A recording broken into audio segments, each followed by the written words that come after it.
Hello my fellow weirdos, it's me, Marie Williams. Welcome back to my channel. For today's video we're going to be doing a book review of The Southern Book Club's Guide to Slaying Vampires by Grady Hendrix.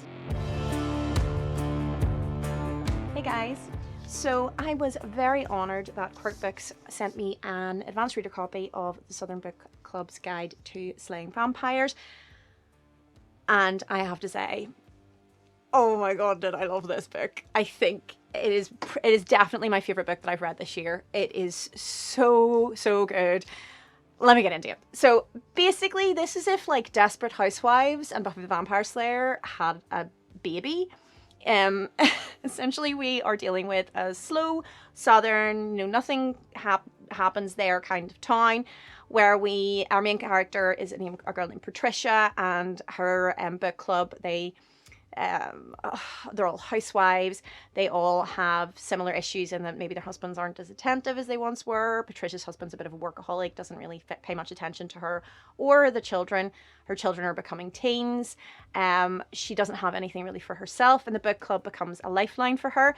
Her and her friends are not a normal book club though, because they've got kind of like a morbid, dark curiosity like myself, and they like to focus on true crime and serial killers, and every month they read a book about some horrible misdeed. So this becomes her lifeline.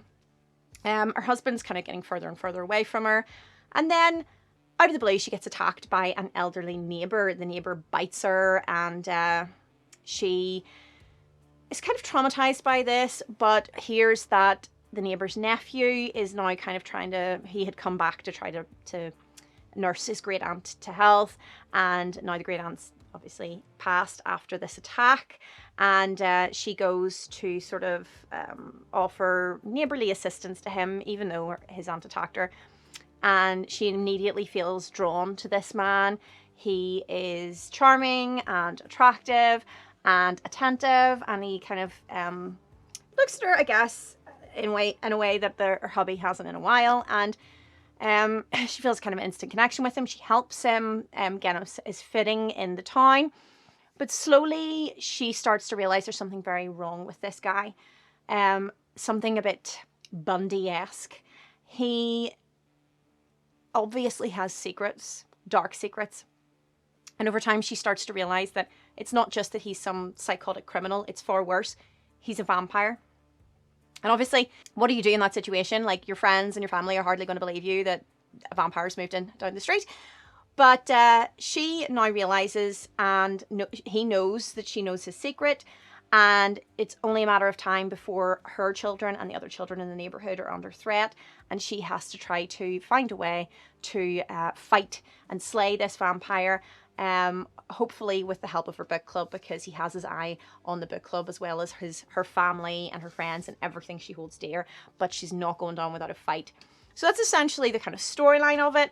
I loved it. I loved it so much. Patricia is such a relatable character. I totally get, I mean, I'm a mum, and I completely get where it's coming from, where you feel like a lot of your identity just goes into being a mum and being a wife, and you maybe lose a little bit of yourself and the importance of having something just for you.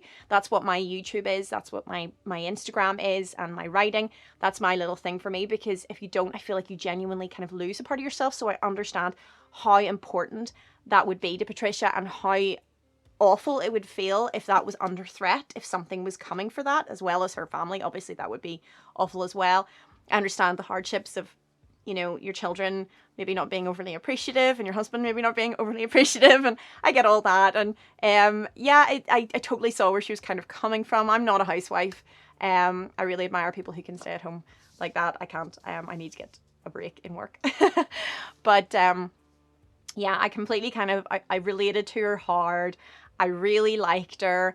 There are the other housewife characters, they are all very individual, and they're all relatable in their own ways as well. They've all got a different set of problems coming from their own backgrounds. Some are money related, some are related to the careers, some are related to domestic violence, some are related to money, religion. They've all got a kind of different thing that's holding them back from doing what they feel needs to be done, that's kind of keeping them restrained slightly as a good little housewife.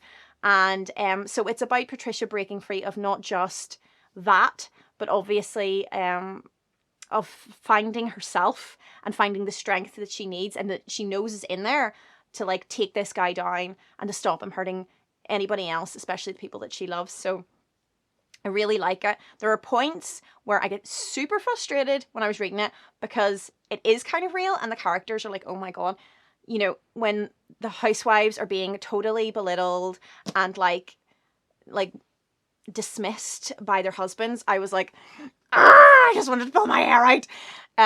And there's moments where they are being like, to me, total doormats, and Patricia like lies over and rolls over, and I'm like, no, don't you dare, you know you're right. But no, it's that's what makes it such a compelling read, because I got to a point where I was like, I need her to be vindicated. I need everybody to believe Patricia. I need to get to that point. So I was just like, read, and I read it in like 2 days. And it's not like a small book, because I had to find out what happened. I had to know if they succeed in their mission, if the book club survives, if her family survives, if Patricia survives. It was just, oh, it is a really engrossing read. It's incredibly entertaining and fun and enjoyable. And it's a really new spin on the whole vampire tale as well, because I think when you tend to get vampire books nowadays, they tend to be on a more young adult type side of things, glittery vampires, like romance, and it's not my cup of tea.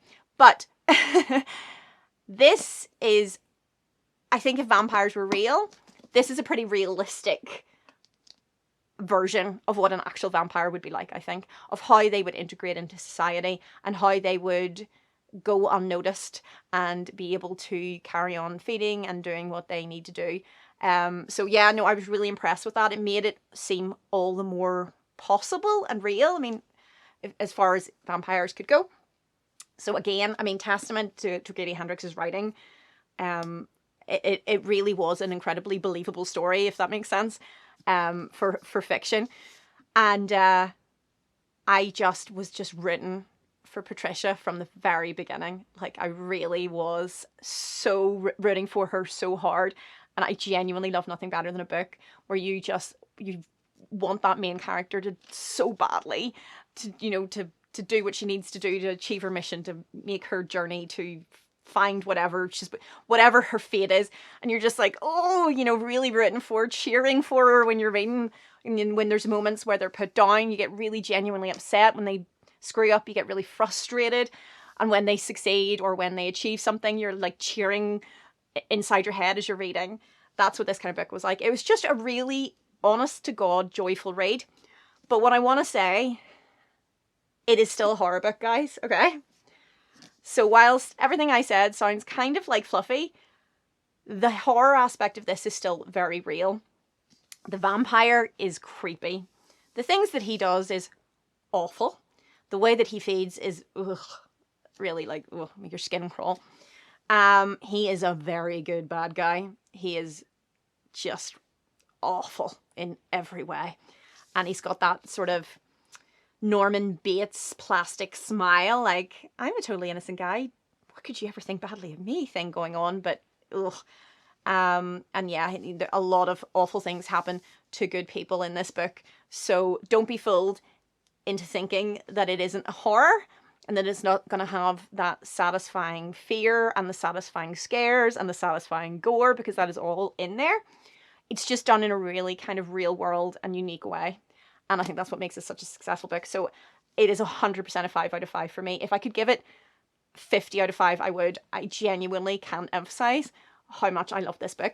And I haven't actually read anything else by Grady Hendrix. I've seen his books online, like My Best Friend's Exorcism and stuff like that, and I just never got around to reading them. But after reading this, I will be buying everything that he has written and doing it all. Also, kudos to a dude for having like a really good handle on kind of female perspective. Impressed. So that's it, guys. That is the Southern Book Club Guide to Slaying Vampires. It is out on April 7th. If you want to grab yourself a copy, I definitely recommend it. And that's me for now. If you haven't already, please subscribe to my channel, hit the bell button so that you don't miss out on any of my content. Leave me a comment, leave me a like. Not only does it kind of help with the algorithm on here, but it means that we can connect, give each other book recommendations, make friends, because that's the whole point, guys. That's the whole reason we're on here. So come say hi. Bye.